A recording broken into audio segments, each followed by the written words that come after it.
Travel alert, using the hallway, you travel west, taking 5 minutes to arrive. Entering this darkened area, the walls, floor, and ceiling have all been coated or painted with some dark substance, applied unevenly and looking rather amateurish. In the center of the dark chamber, you see what appears to be several glowing crystals hovering in mid-air, twinkling in your artificial light.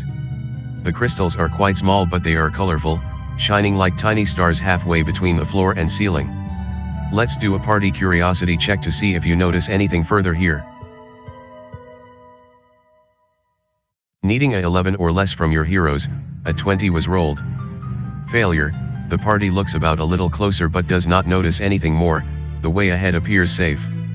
Looking to your heroes, you order them to cautiously approach the hovering jewels, and almost immediately you step into an unseen spider web. The webbing almost totally hidden in the darkness, the strands of the web are, of course, quite sticky, and several of your heroes struggle within the web. The entire party is targeted, trapping them. Janet is held for a few minutes, needing a 13 or greater. Janet rolls a 6 and fails versus Dragon Breath. Barthol is not held, needing a 10 or greater. Barthol rolls a 15 and saves versus Dragon Breath. Darius is not held, needing a 11 or greater. Darius rolls a 14 and saves versus Dragon Breath. Eswin is held for a few minutes, needing a 10 or greater. Eswin rolls a 8 and fails versus Dragon Breath. Kartha is held. As the giant spider attacks, you sense strong intelligence from the monster and even wonder if it's something more than a spider. Indeed, the first thing the creature does is wave its legs in a strange, hypnotic pattern, almost as if it were casting a spell. The 6 glowing gems then transform into giant black widow spiders as well. You now have 7 spiders to deal with. Be careful with this initial spider, as it possesses the ability to cast magic. Your party is under attack. About to attack your party are 1 arachnia and 6 giant black widow spiders. It's Barthol's turn. What do you want him to do?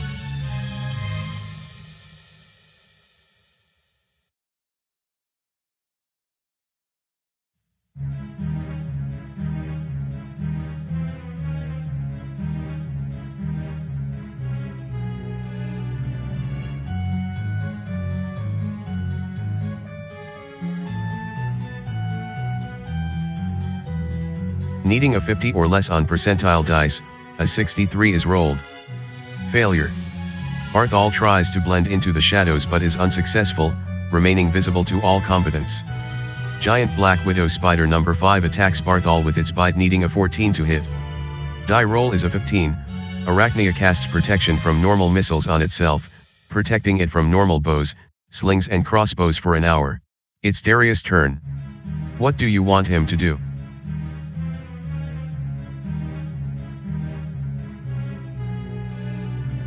Darius casts Fireball on roughly half of all encountered combatants, blasting them in an explosion of flame. Arachnia is burned for 14 points of damage, needing a 13 or greater.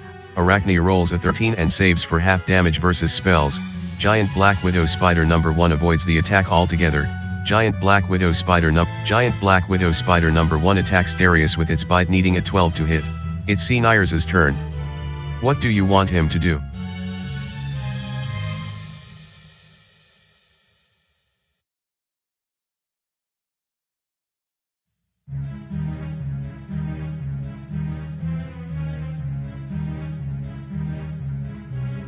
GM note, a new combat round has begun. Initiative is rolled, with higher values acting first. Seniers casts cause moderate wounds on Arachnia, nearly wounding it, needing a 13 or greater. Arachnia rolls a 15 and saves for no damage versus spells.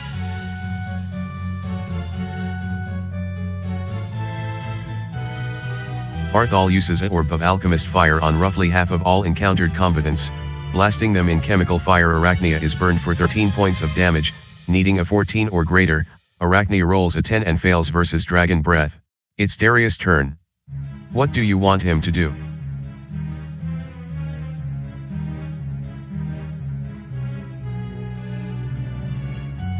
Darius casts Magic Missile on Giant Black Widow Spider number 3, striking it with a magic missile for 9 points of damage.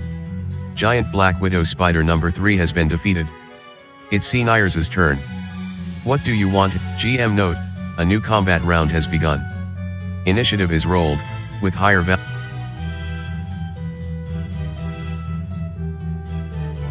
Needing a 50 or less on percentile dice, a 3 is rolled. Success. Barthol blends into the shadows, hiding from all combatants and receiving a plus.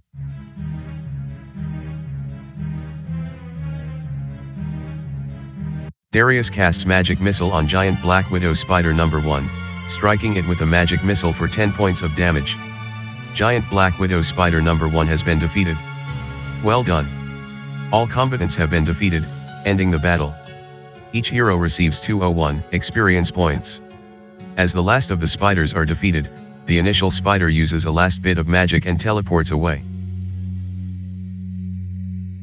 That first spider we encountered, it was an infernal, Darius finally comments, catching his breath. Arachnias can appear as either a beautiful woman or a black widow spider, it apparently chose the latter form. Good riddance. Eswin barks, putting his weapon away. I will kill it the next time it tries to attack. Unfortunately, there is nothing left within the chamber. GM note, it's dark here. Click the Use Item button to select a source of light, the spider's taken care of, there is little else to do here. Exits lead away to the northwest and east, while a closed door stands due west.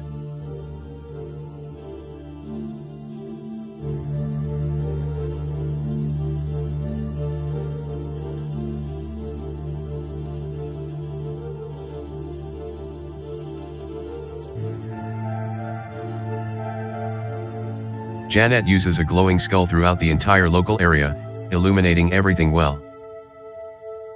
Travel alert, using the hallway, you travel west, taking a few minutes to arrive.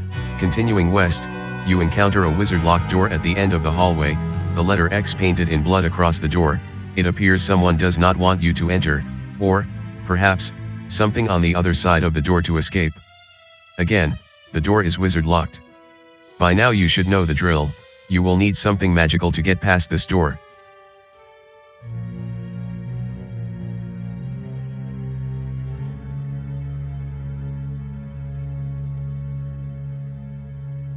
Janet uses a Gep Power Tower dungeon key on the locked door, but nothing happens, the key does not work.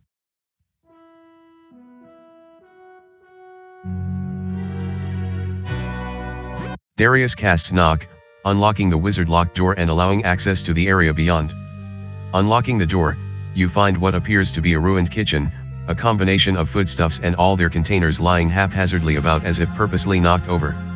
A strange smell permeates the air, not unlike rotting meat, and you suspect something isn't right here. The kitchen is rather extensive, with a variety of closed doors in the back. Nothing has yet jumped out at you, so feel free to give the chamber a thorough search.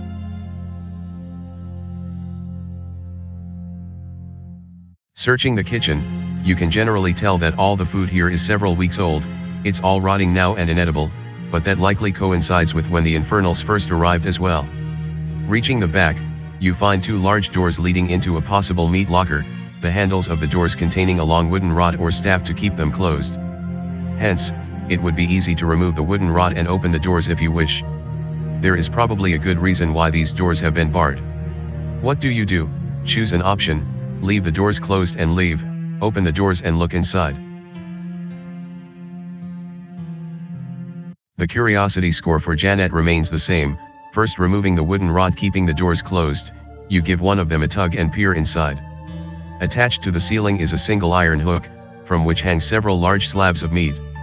A variety of additional animal cuts hang from the walls and rest on the countertops as well, their flesh rotting in the moist dungeon air, and causing a stink that is most revolting. A moment later, a hooded ultimate appears from the back of the locker, his face completely covered by his dark robes.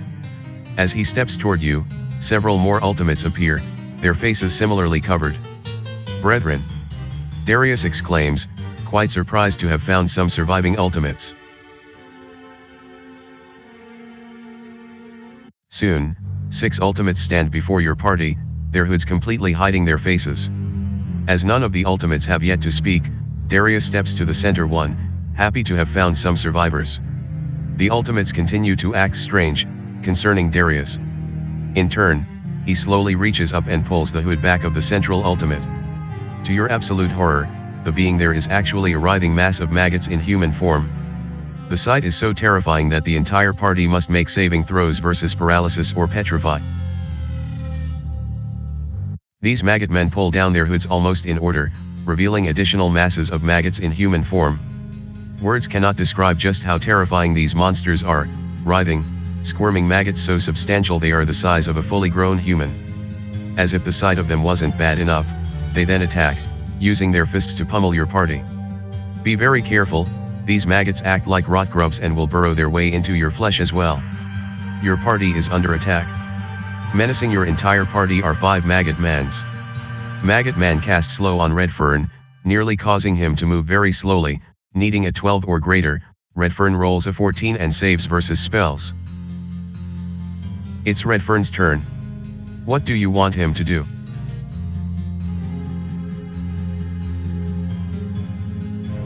Redfern casts Fireball on roughly half of all encountered combatants, blasting them in an explosion of flame. Maggot man number 1 is burned for 32 points of damage, needing a 13 or greater. Sainadius readies his mace +1 and swings at maggot man number 2.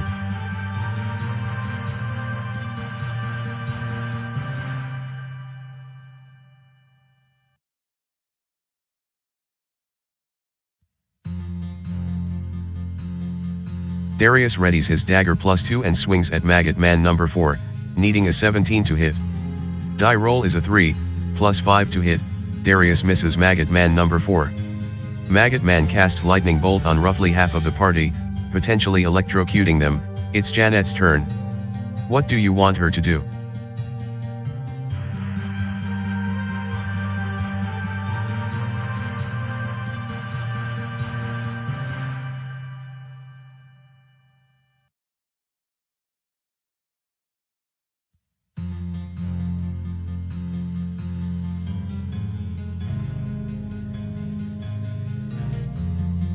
Janet uses a blink dog on maggot man number 4, biting it for 6 points of damage for a half hour. It's Kartha's turn.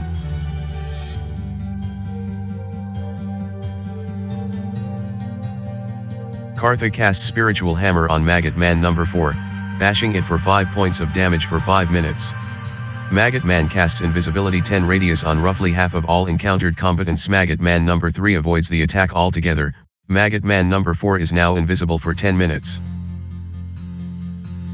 GM note, a new combat round has begun. Initiative is rolled.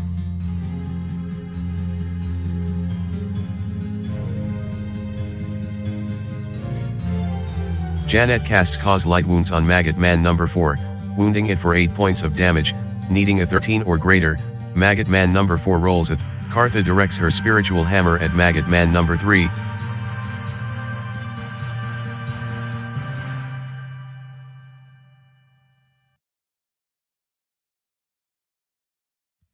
Sainadius readies his mace +1 and swings at maggot man number 3, needing a 17 to hit. Kartha readies her mace +1 and swings at maggot man number 3, needing a... It's Redfern's turn. What do you want him to do?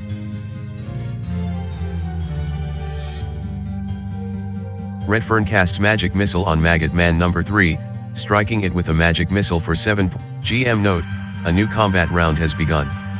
Initiative is rolled, with higher values acting first. Janet directs her blink dog at maggot man number 3, biting it for 3 points of damage. Janet readies her mace +2 and swings at maggot man number 3, needing a 21 to hit, -4 due to it. Well done. All combatants have been defeated, ending the battle. Each hero receives 469 experience points. The last of the maggot men are defeated, their animate bodies falling apart and millions of squirming maggots spilling to the floor. How utterly revolting.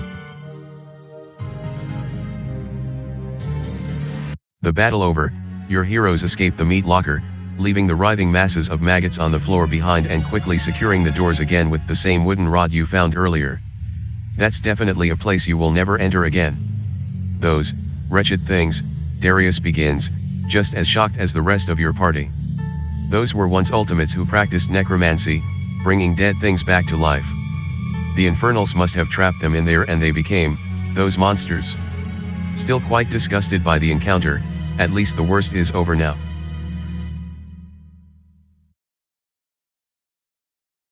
The chamber a terrible waste of time, there is nothing more to do here.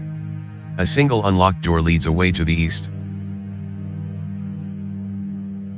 Barthol has a 55% chance of picking the lock and rolls a 50 on percentile dice. Success. The cabinet is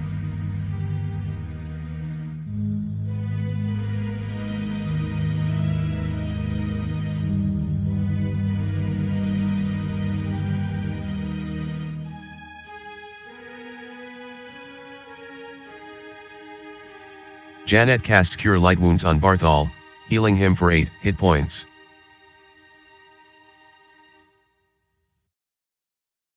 Janet casts Cure Moderate Wounds on Darius, healing him for 17 hit points.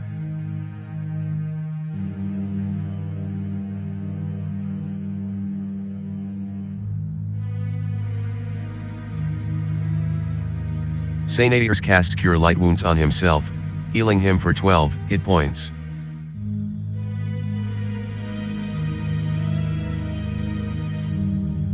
Travel alert, using the hallway, you travel east.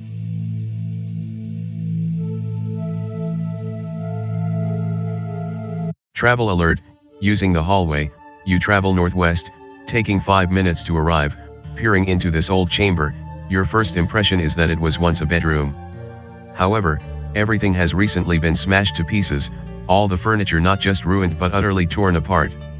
Now, much of the debris has been pulled together into the northwestern corner, creating some sort of lair or large nest. Strongly suspecting that the debris may be inhabited by something, your party waits to see if it detects any movement or sound. Hence, let's do a party curiosity check and see what happens.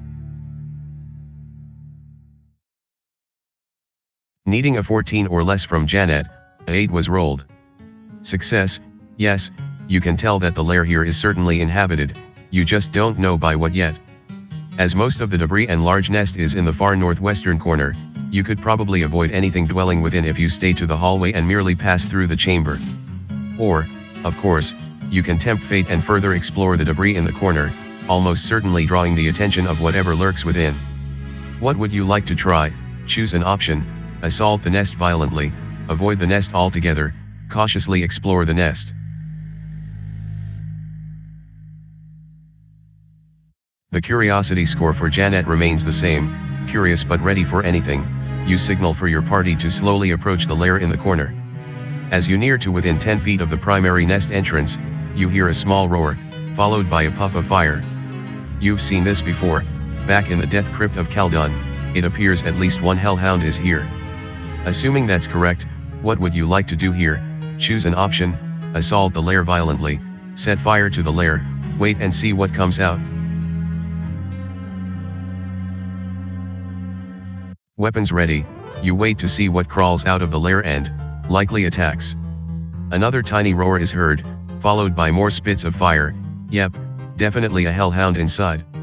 Expecting the worst, a puppy-like head emerges, its yellow eyes betraying its demonic lineage. Yet the creature is quite small, and while it growls at your party, it's certainly no real threat. At an impasse with the hellhound pup, let's do a party charisma check and see how this goes. Needing a 14 or less from your heroes, a 9 was rolled. Success. By thunder, it's a hellhound pup. Redfern is the first to comment, almost wondrous by the find. That's a demonic creature, Sainadius warns, preparing to slay the tiny beast. It should be destroyed. It is possible to befriend such a pup, Redfern returns, more curious. It may behave itself if exposed to my magic. That does not sound like a good idea, Eswin warns, siding with Sainadius. Let's cull the monster and move on. What do you think, Janet? Choose an option: cull, kill the puppy, feed the puppy, ignore the puppy and leave.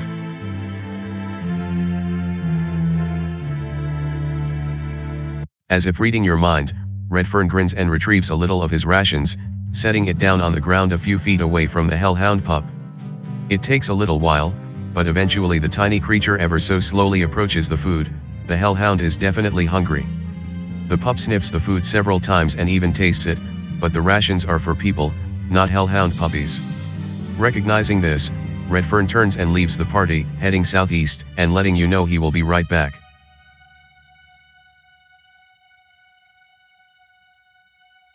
Minutes later Redfern returns, carrying a small, bloody bag. He approaches the Hellhound pup again, then withdraws a bit of flesh from one of the infernals you defeated back in the Hall of Victory. The meat is quite disgusting, but you watch in stunned fascination as Redfern lays it down before the pup, and it quickly starts devouring the meat. 10 minutes later the Hellhound is sated and Redfern picks the creature up, having won its trust. Uh-oh, it appears that Redfern intends to actually keep the animal. What do you say about that? Choose an option: let Redfern keep the Hellhound, tell Redfern to put it down.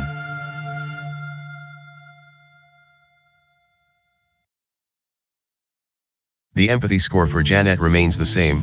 Surprised by the entire encounter, it appears Redfern has made a friend. Who knows how this might work out, but for now you're okay with allowing Redfern to keep the animal. The lair in the northwestern corner taken care of, it's time to move on. Simple hallways lead away to the northeast and southeast.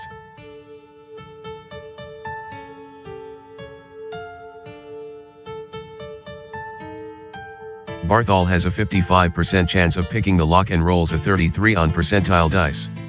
Success.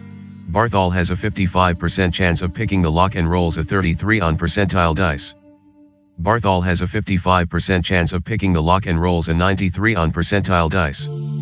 Failure. The dresser remains locked and impassable to the party.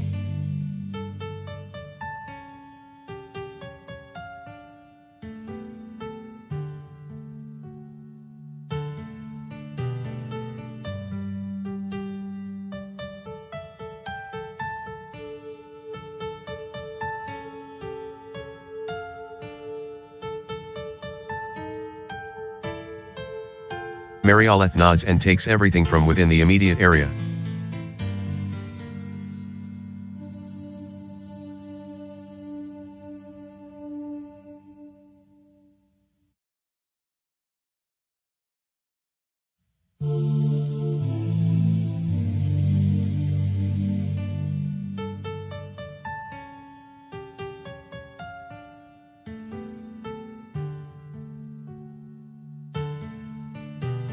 Kartha casts Cure Light Wounds on Janet, healing her for 7 hit.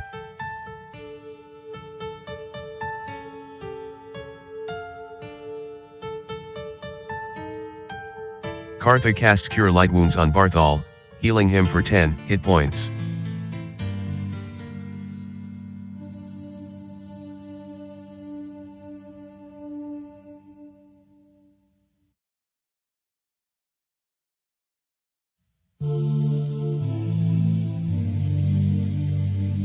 Travel alert: returning to the Chamber of Horror, you take 10 minutes to arrive.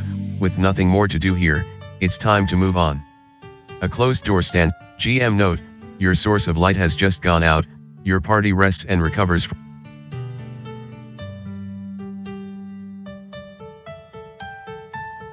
Janet casts Cure Light Wounds on Barthol, healing him for 3 hit points. Janet casts Cure Moderate Wounds on herself, healing her for 9 hit points.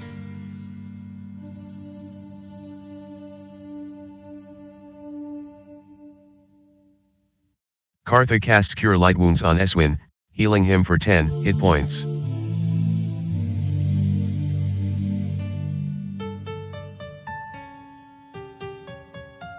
Kartha casts Cure Light Wounds on Sainadiers.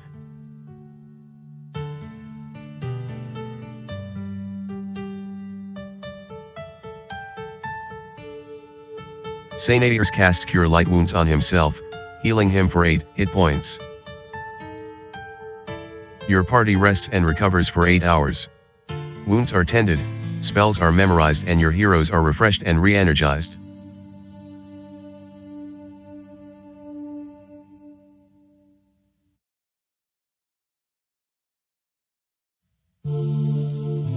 Marioleth uses a glowing skull throughout the entire local area, illuminate.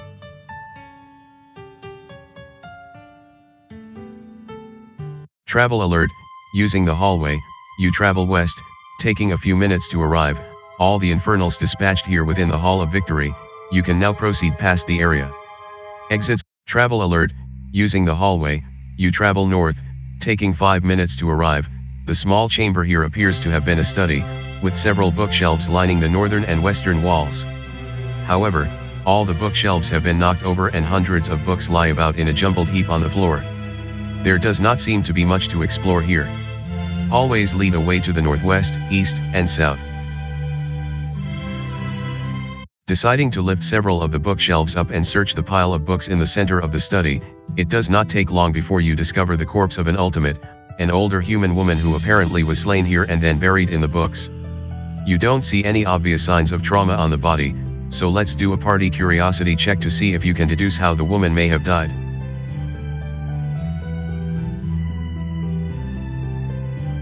Needing a 11 or less from your heroes, a 5 was rolled. Success. Given the way the corpse's head is twisted in the debris, you suspect that the bookshelves were pushed atop her and she broke her neck. Of course, you can't really be sure unless you search the body directly. These books seem to record the coming and going of prisoners down here, Redfern announces after sifting through several of the records, most of them in decent enough shape. I am guessing there must be some sort of prison or jail cells down here. What about the woman? Kartha asks, glancing at the ultimate. It looks like she died recently.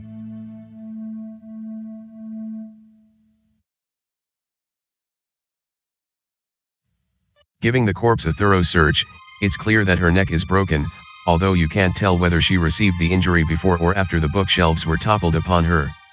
While the body does not possess any treasure, you do find a small book tightly clutched in her left hand. She likely died trying to protect it. Eswin retrieves the notebook and hands it to Redfern. By thunder! Redfern exclaims after several moments of paging through the book. These magical words are hard to decipher, but I think the book is all about the one plant. Don't read any more of it. Darius surprisingly commands, reaching for the book. The ultimates would often bind a horrible curse into the magical words. Unless you speak a special password, the book could wipe your mind, electrocute you or do something else dire. Let me have it. The warning from Darius seems appropriate, but let's do a wisdom check on your hero to see if you discern anything more here. Needing a 14 or less from Janet, a 15 was rolled. Failure. Yes, the words of Darius seem quite reasonable and you're glad he's here to warn you of such things. Redfern acknowledges the warning from Darius and immediately closes it, thankful that nothing bad happened to him. About to hand the notebook to Darius, Redfern then looks to you for an appropriate response. What do you suggest? Choose an option. Give the book to Darius, keep the book, but don't read it, keep the book and review it.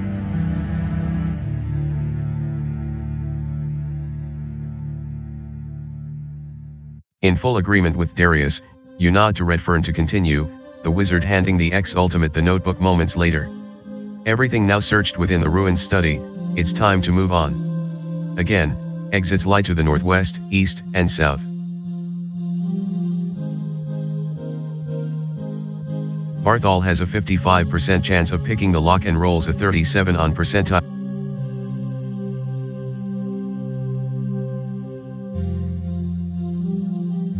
Travel alert, using the hallway, you travel east, taking a few minutes to arrive. Approaching this chamber from the west, you find a strong door that has been heavily attacked, nearly pulled off its hinges and allowing for passage beyond.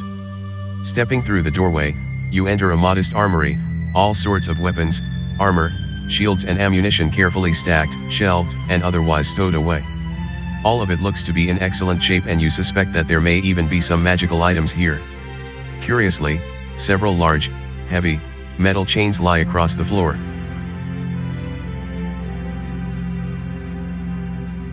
Wanting to search the armory, your heroes step forward and begin to look around. Moments later, the heavy chains lying on the floor begin to move around, as if they had a mind of their own. Retreating to the chamber's entrance, you watch with surprise as the chains rise into the air to form a roughly humanoid figure. You've never seen anything like this before. Let's do a party intelligence check to see if anyone knows anything about the animated chains here. Needing a 14 or less from your heroes, a 3 was rolled. Success. I suspect that's some sort of golem. Darius is the first to comment, quite concerned. It's driven by the essence of a trapped air elemental.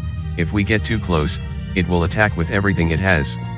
And those chains do a lot of damage, Eswin adds, keeping his distance. So, what do we do?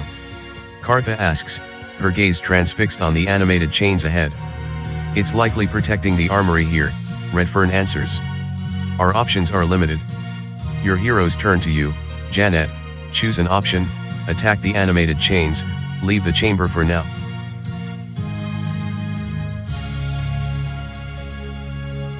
Believing that the potential treasure beyond is worth the pain, you command your heroes forward. As you invade the armory, the animated chains whirl and fly about, 3 of the chains being used as weapons against your party. Be careful, each chain does 4d6 points of damage. Your party is under attack. Threatening all of you is one chain golem. It's Murieleth's turn. What do you want her to do?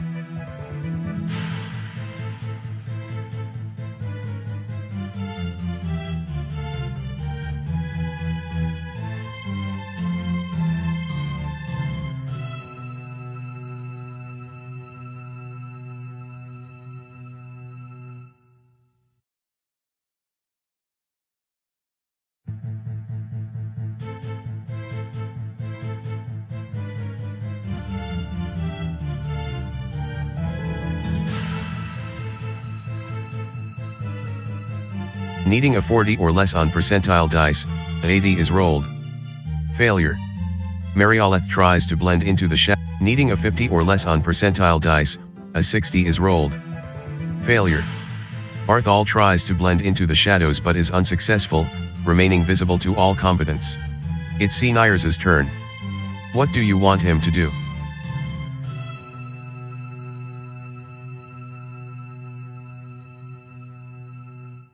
Nyers casts Bless on the entire party, potentially blessing them.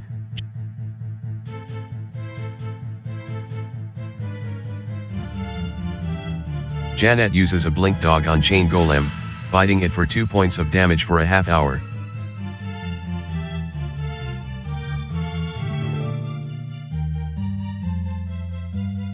Redfern casts Invisibility 10 radius on roughly half the party, potentially, rendering invisibility on them. Janet avoids the effect altogether, Barthol avoids the effect altogether, Darius avoids the effect altogether, Eswin is now invisible for 10 minutes, Kartha avoids the effect altogether, Murieleth is now invisible for 10 minutes, Redfern avoids the effect altogether, Nyers avoids.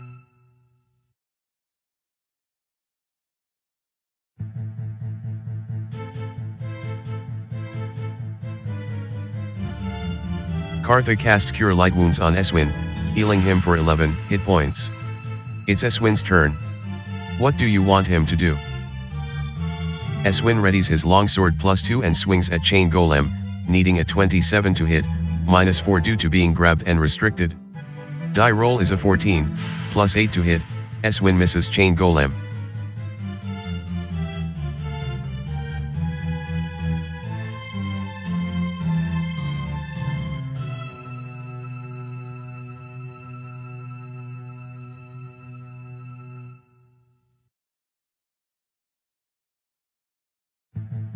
GM note, a new combat round has begun. Initiative is rolled, with higher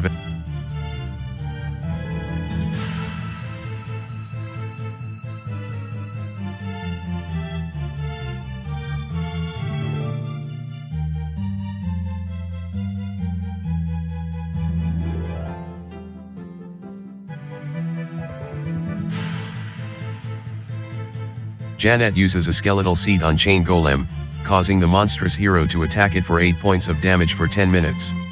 It's seen.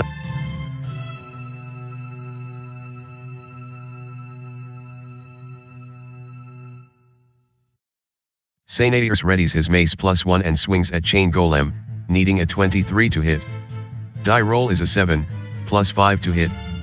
Darius directs his summoned undead at Chain Golem, causing the monstrous hero to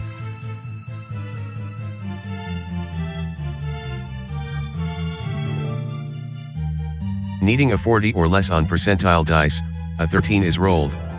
Success.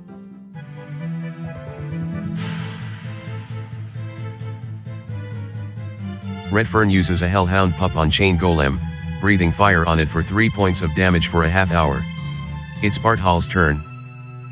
Needing a 50 or less on percentile dice, a 6 is rolled. Success.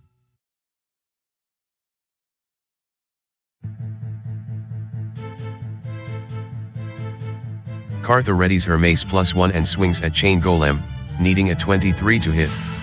Die roll is a 12. It's Darius' turn. What do you want him to do?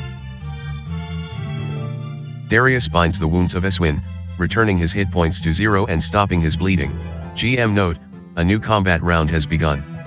Initiative is rolled, with higher values acting first.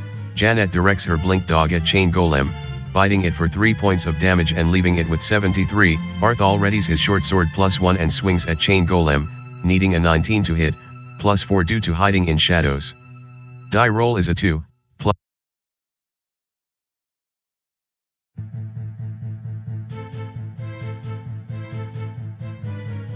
Redfern uses a potion of light healing on Eswin, healing him for 11 hit points. It's Darius summoned undead's turn. What? Darius directs his summoned undead at Chain Golem, causing the monstrous hero. Janet directs her summoned undead at Chain Golem, causing the monstrous hero to attack it. Redfern directs his Hellhound pup at Chain Golem, breathing fire on it for 4 points of damage and leaving it with 62 hit points. Chain Golem, it's Murieleth's turn. What do you want her to do? Murieleth readies her longsword +1 and swings at Chain Golem, needing a 19 to hit, +4 due to hiding in shadows. Die roll is a 17, plus Sainadius readies his mace +1 and swings at Chain Golem, needing a 23 to hit. Kartha readies her mace +1 and swings at Chain Golem, needing a 23 to hit. Janet directs her blink dog at Chain Golem, biting it for 3 points of damage and leaving it with 32.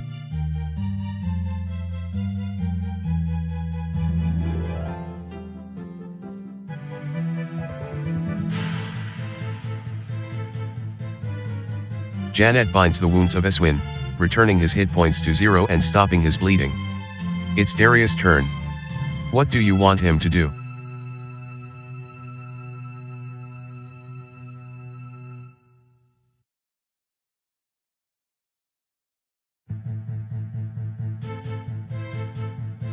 Darius uses a potion of moderate healing on Eswin, healing him for 19 hit points. It's Eswin's turn. What? GM note, a new combat round has begun. Initiative is rolled, with higher values acting first. Eswin readies his longsword +2 and needing a 40 or less on percentile dice, a 39 is rolled. Needing a 50 or less on percentile dice, a 97 is rolled. Eswin readies his longsword +2 and swings at Chain Golem, needing a 27 to hit, -4. Janet directs her blink dog at Chain Golem, biting it for 1 point of damage. Janet directs her summoned undead at Chain Golem, causing the monstrous hero to attack it for 8 points. Darius directs his summoned undead at Chain Golem, causing the monstrous hero to attack it. Janet readies her mace +2 and swings at Chain Golem, needing a 23 to hit. Die roll is a 20, which is an automatic hit. Janet hits Chain Golem, doing 10 points of damage and defeating it. Well done. All combatants have been defeated, ending the battle. Each hero receives 706 experience points. The trapped air elemental animating the heavy chains destroyed, the thousands of pounds of metal crashes to the floor, the noise loud enough to wake the dead. You've done it. The chains now lying silently across the cold stone floor, you're able to move forward and search the armory to your heart's content. There is a lot here, be sure to search everything. The ultimate armory raided, it's time to move on. A single hallway leads back the way you came to the west.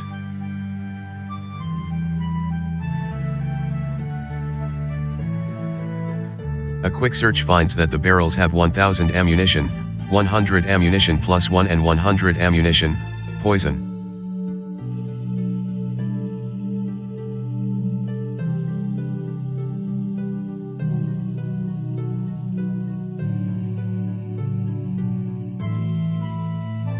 GM alert, Bless is no longer affecting the party.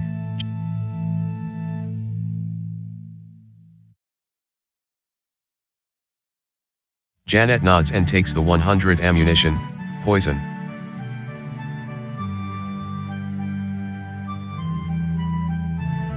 The chests have been locked. A thief will need to pick the lock. You can try something from your inventory, such as a skeleton key, or you can even just. A quick search finds that the crates have 3 leather armors, 18 chain mails, 3 plate mails, 1 plate mail +1, 5 metallic shields, 13 wooden shields and 1 metallic shield plus 2.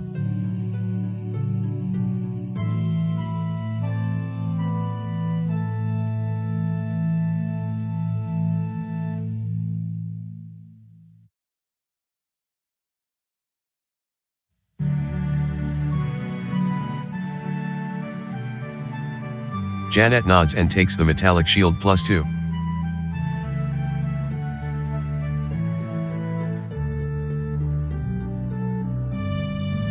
Janet nods and takes the plate mail plus 1.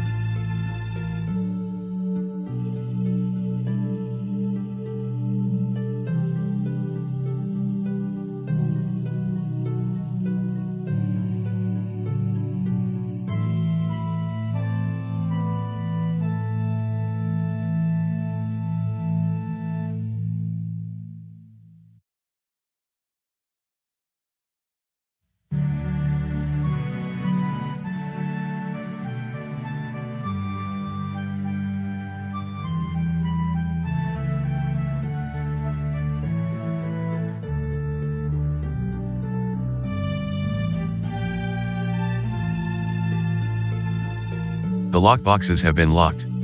A thief will need to pick the lock. You can try something from your inventory. A quick search finds that the sacks have 50 ammunition plus 2.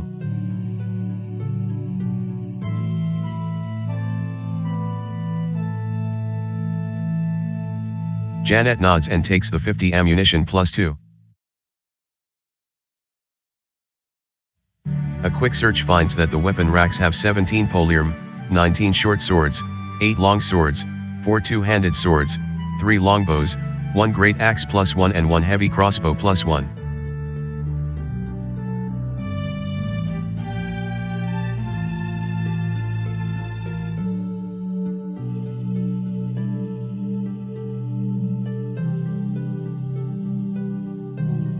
Barthol nods and takes the great axe plus 1.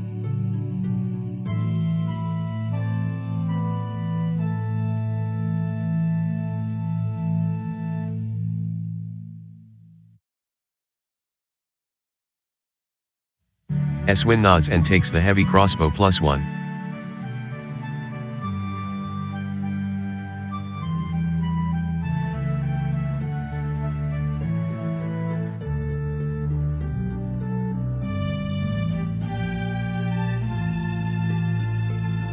Barthol has a 55% chance of picking the lock and rolls a 64 on percentile dice. Failure, the chest remains locked and impassable to the party. Marioleth has a 45% chance of picking the lock and rolls a 27 on percentile dice.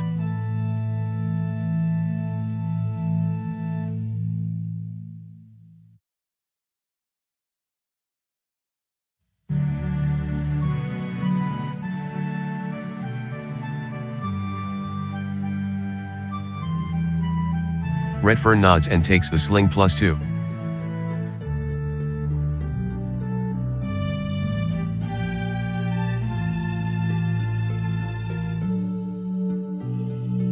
Darius nods and takes the warhammer plus 2.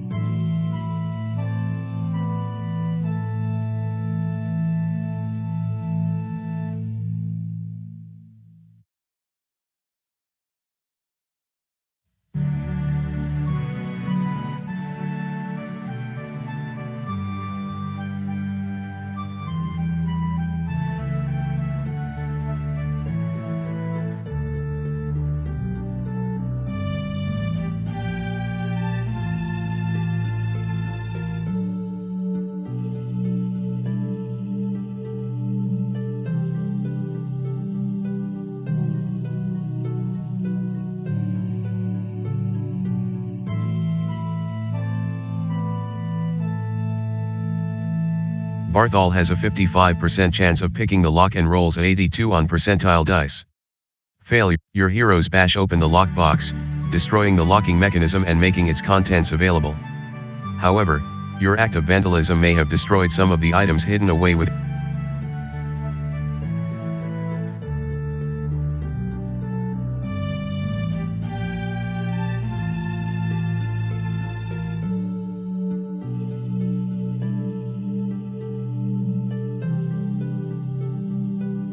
Barthol nods and takes the orb of alchemist fire.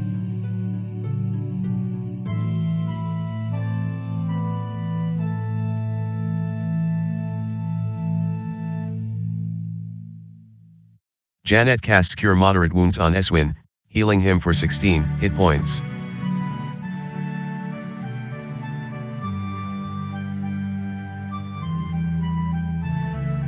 Travel alert, using the hallway, you travel west, taking a few minutes to arrive. Travel alert, using the hallway, you travel northwest, taking 5 minutes to arrive. Peering into this large, grisly chamber, you see a variety of torture machines, fiendish devices meant to inflict agony, terror, and death upon those unlucky enough to be secured to them. Nearly a dozen such machines lie about, many of them covered in blood and a few still bearing the corpses of their latest victims. It's an appalling sight and your initial urge is to immediately retreat. You then spot movement from the far corner and hear a faint woman's cry.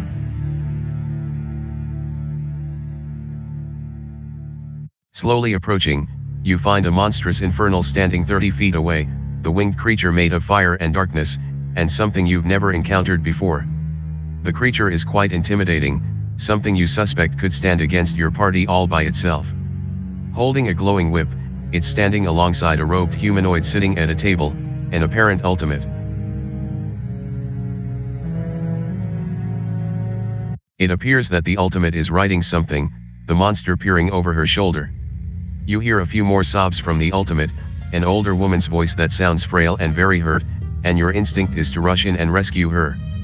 Let's do an intelligence check on your hero to see if you know anything about the infernal. Needing a 14 or less from your heroes, a 6 was rolled. Success. Somewhere recently, you recall someone talking about infernals that are extremely powerful and among the most dishonorable and cruel of their kind. Known as a Vega, it appears you've encountered one, and you suspect it's the deadliest infernal you've come across yet. Continuing to watch, the female ultimate finishes what she is writing. The infernal taunts her to continue, and she slowly, and painfully weaves a spell, enchanting the scroll she's been working on. The infernal huffs, then grabs the scroll away from the woman, pushing her aside. You've seen enough, it's time to act. What do you choose to do? Choose an option: attack the infernal, rescue the female ultimate, speak to the infernal.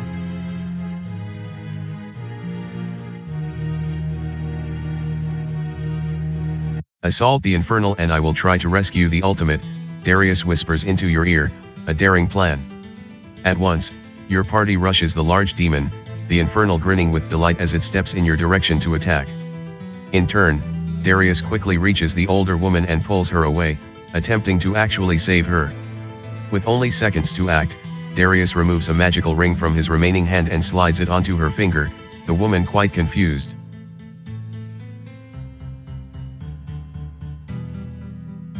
It's a ring of teleportation. Darius informs the ultimate, trying to save her life. Just think of where you want to go and it will take you there. The woman gazes upon Darius for just a moment, frightened of the infernal but finding unexpected hope through Darius as well. She nods, thinks for a moment, and is suddenly gone. Darius nods himself, then rejoins your party as you bravely take your stand against the deadly infernal. Magical fire pulses all around the infernal, tremendous heat that will immediately burn you if you get too close. The monster laughs, a deep, wretched bellow, then snaps his whip again as he approaches, joined by 3 additional Vroks and about to engage all of you in fierce combat. Your party is under attack. Threatening all of you are 1 Vega and 3 Vroks. It's Barthol's turn. What do you want him to do?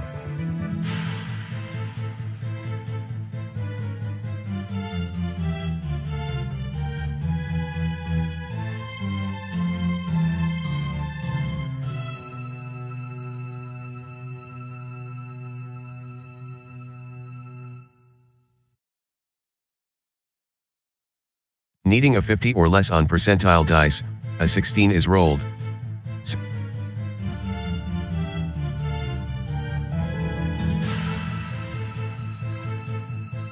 Kartha casts Spiritual Hammer on Vrok number 1, bashing it for 3 points of damage for 5 minutes.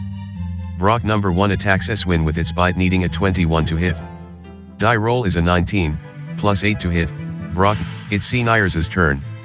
What do you want him to do?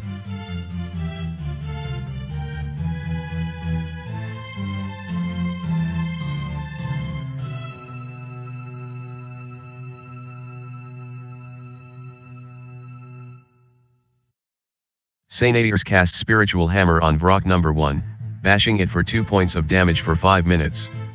Vrock number 3 attacks. It's Janet's turn. What do you want her to do?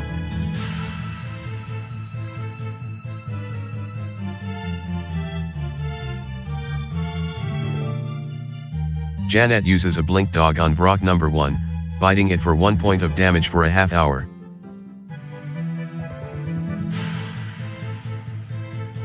Redfern casts Fireball on roughly half of all encountered combatants, blasting them in an explosion of flame. Vega is burned for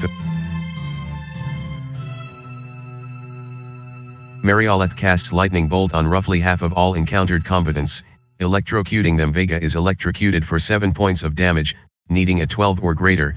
Vega rolls a 19 and saves for quarter damage versus spells. Vrock number 1 is electrocuted for 25 points of damage. It's Eswin's turn. What do you want him to do?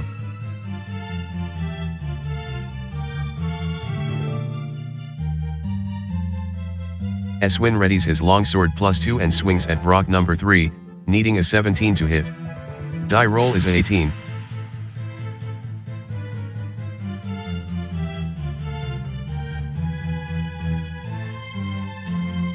GM note, a new combat round has begun. Initiative is rolled, with higher values acting first. Darius casts Lightning. Barthol readies his short sword +1 and swings at Vega, needing a 13 to hit, +4 due to hiding in shadows. Die roll is a 20, which is an automatic hit and does 6x damage. Barthol hits Vega, doing 48 points of damage and defeating it. However, the ring of fire magic surrounding the Vega affects Barthol, burning him for 5 points of damage. Well done. All combatants have been defeated, ending the battle. Each hero receives 508 experience points. Bleeding profusely, the Vega seems to actually enjoy the pain, grinning wide enough to expose its sharp teeth as it puts away its whip, about to depart. That was exhilarating. The Vega calls out. But it's time I resurrected my bride. And with that, the Infernal beats his damaged wings and lifts into the air, slipping past your party and quickly exiting through the corridor back to the southeast. Part of you is glad to see the monster escape, and part of you wants to hunt the demon down and finish the job you've started here.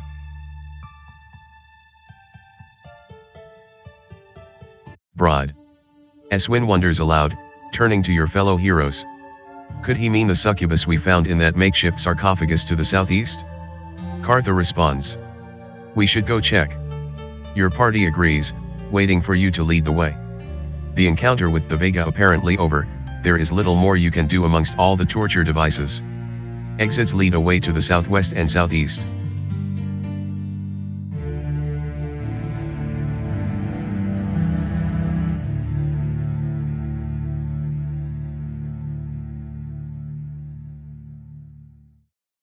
Travel alert, returning to the Chamber of Horror, you take 10 minutes to arrive, with nothing more to do here.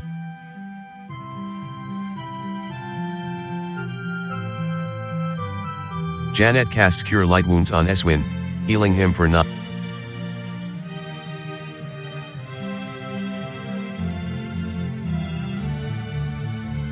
Cartha casts Cure Light Wounds on Eswin, healing him for 10.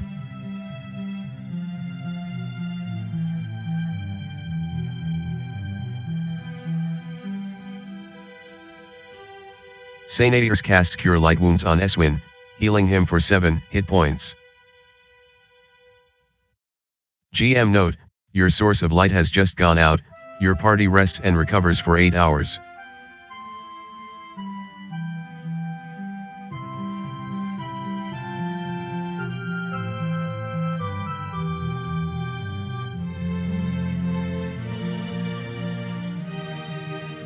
Janet uses a glowing skull throughout the entire local area, illuminating everything well.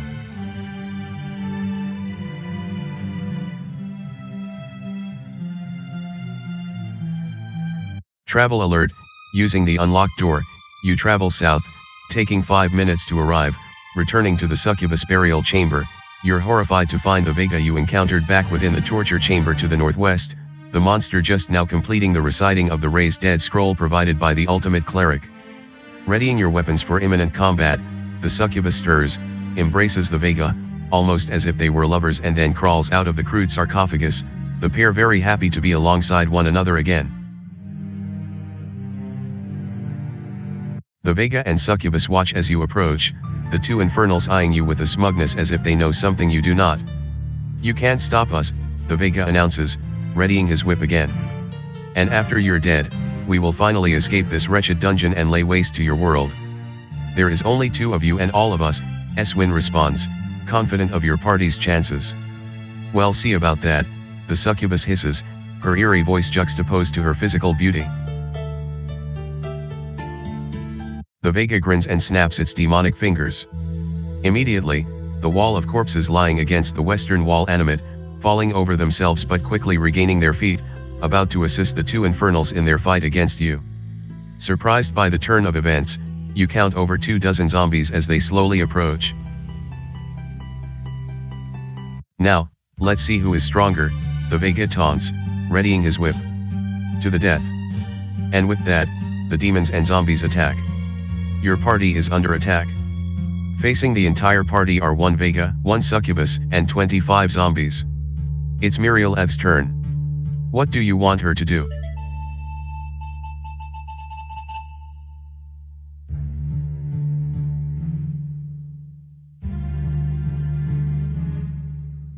Marioleth casts Lightning Bolt on roughly half of all encountered combatants, electrocuting them. Succubus avoids the attack altogether. Redfern casts Fireball on roughly half of all encountered combatants, blasting them in an explosion of flame. Succubus is burned for 16 points of damage, needing a 13 or greater. Succubus rolls a 2 and fails for half damage versus spells. Barthol readies his short sword +1 and swings at Succubus, needing it. It's Eswin's turn. What do you want him to do?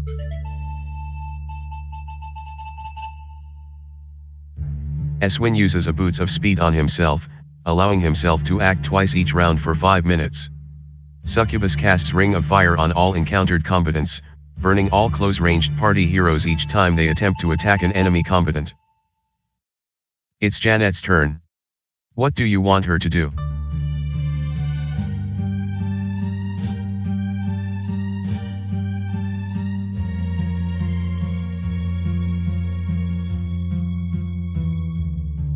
Janet casts Spiritual Hammer on zombie number 7, bashing it for 1 point of damage for 5 minutes. Darius casts Fireball on roughly half of all encountered combatants, blasting them in an explosion of flame. Succubus is burned.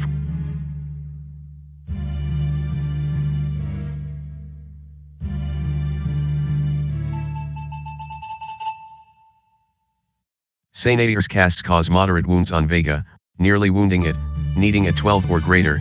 Vega rolls a 13 and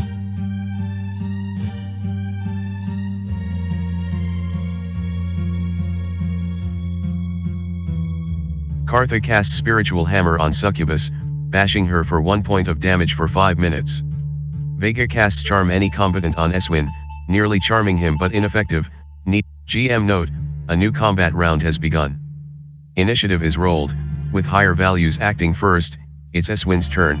Eswin readies his longsword +2 and swings at Succubus, needing a 20 to hit.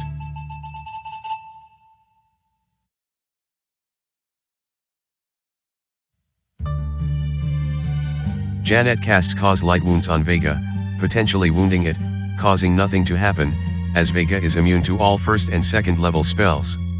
It's Nyers' turn.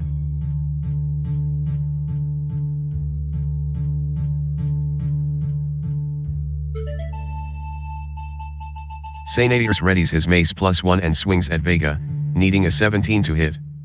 Die roll.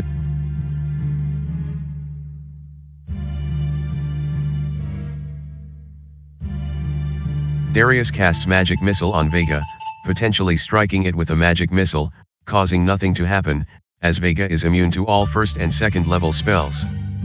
Cartha directs her Spiritual Hammer at Vega, bashing it for 1 point of damage and leaving it with 3 hit points. It's Janet's spiritual hammer's turn. What do you? Janet directs her spiritual hammer at Succubus, bashing her for 5 points of damage and defeating her. It's Redfern. Redfern readies his quarterstaff +1 and swings at Vega, needing a 7. Eswin readies his longsword +2 and swings at zombie number 7, needing a 12 to hit. It's Murieleth's turn. What do you?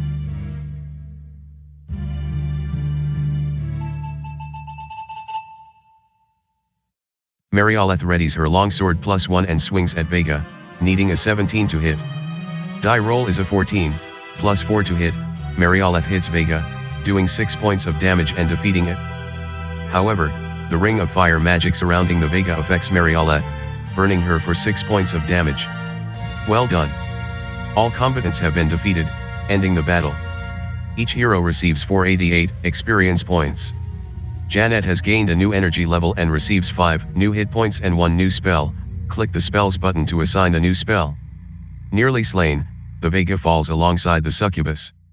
The two kiss one another one last time, then slump to the ground in death.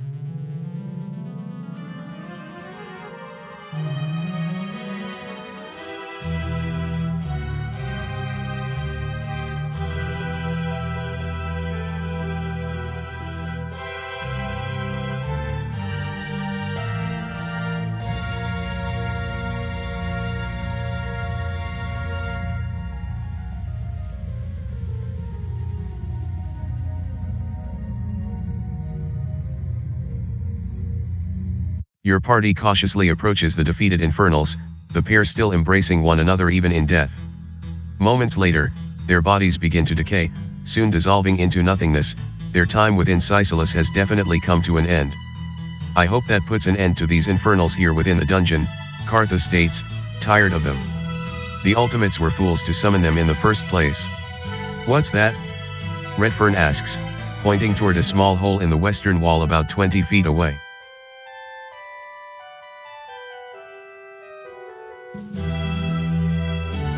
Peering forward, you notice a small hole in the wall, just a few inches in diameter, and you lead your party to the hole, absolute darkness beyond.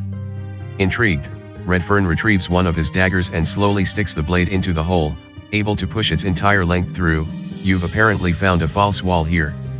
Nodding affirmatively to Eswin, the mighty warrior uses the pummel of his own weapon to smash into the wall, expanding the width of the hole and revealing open darkness beyond.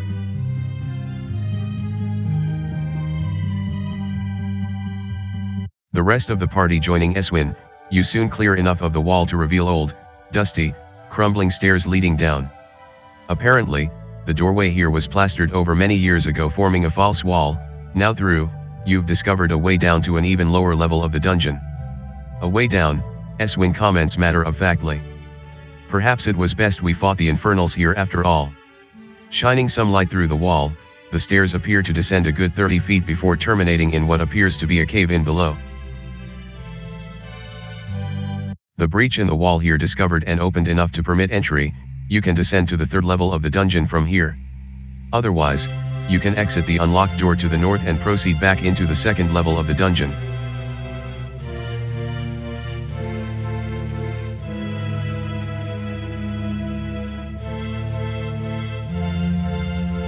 Janet casts Cure Light Wounds on Murieleth, healing her for 6 hit points.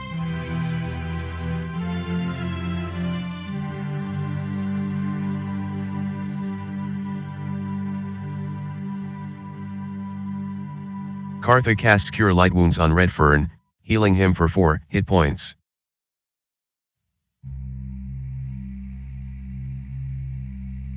Janet casts Cure Moderate Wounds on Barthol.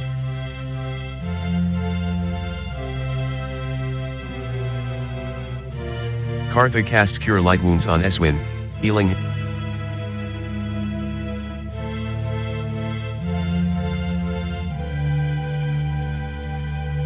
Sainairs casts Cure Light Wounds on himself, healing him for 2 hit points.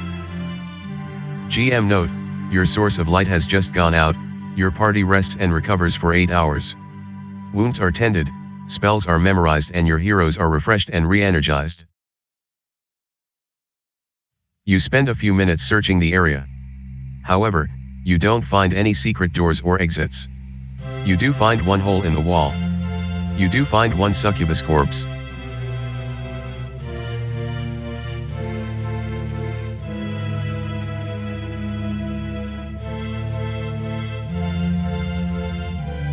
Janet uses a glowing skull throughout the entire local area, illuminating everything well.